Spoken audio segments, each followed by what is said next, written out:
So when looking into remixing the Halloween theme, I noticed a few things.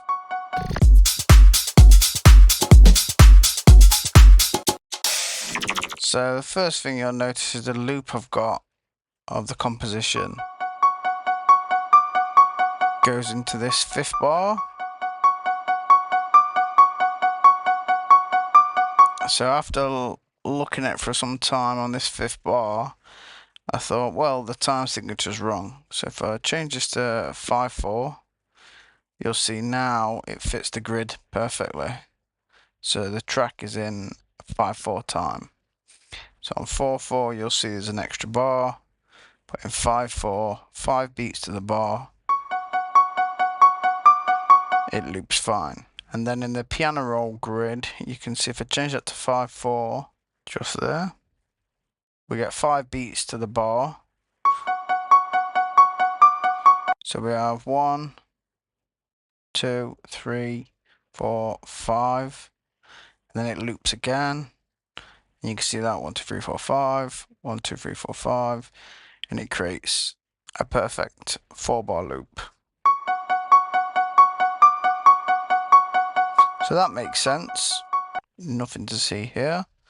But if you're remixing a dance music track, it doesn't fit to the 4/4 grid. So if I just drag this out, I notice when people are remixing it, they tend to use this section. Just get rid of that.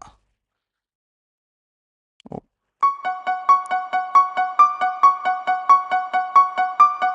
So it's a 4-bar loop, and that just repeats, and it's a little bit short for me, but this can be, utilized in different ways, and there's a couple of tips that might just help you out. So if I just move this out of the way, and then you can see it better. So there's your 4-bar loop. If I change it back to 4/4 and change the piano roll back to 4/4, whoops, there we go. You can see that there's this little part here that hangs over into the 3rd bar. So if we just focus on this for a second, you can see that we've got a bar, another bar, and then 2 beats that hang over. So it doesn't quite fit to the 4/4 grid, especially when you've got drums and stuff going on.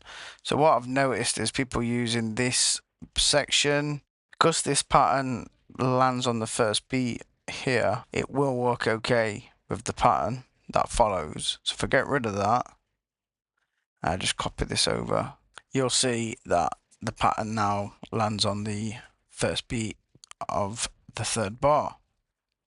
Copy and paste that. Right. So now we've got bar 3 that now lands on the first beat of the grid. And then that leaves us with, we've got this 5th bar, which we don't need, so we can just get rid of that, leaving us with 2 bars of this pattern. So just delete that. And then we'll have a 4-bar loop. Now the change is a bit quick, it's a bit short, but you could vary it up in your own way. It's just what I've noticed others have done when remixing. And the patch I'm using is just made up of the upright piano. And you can find it just there. And we've got some release on it, just there. And then oscillator B is another piano. So I'll just show you that, which, so just a baby grand, but it's got 5 unison, and to give it that horror sort of sound, it's got a little bit of detune, and together they make a full-bodied kind of piano.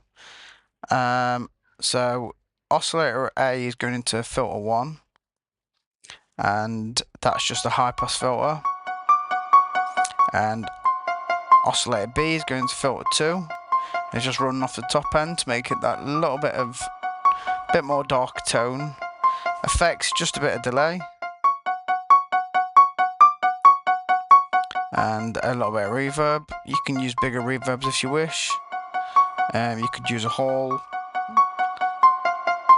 And that's basically it.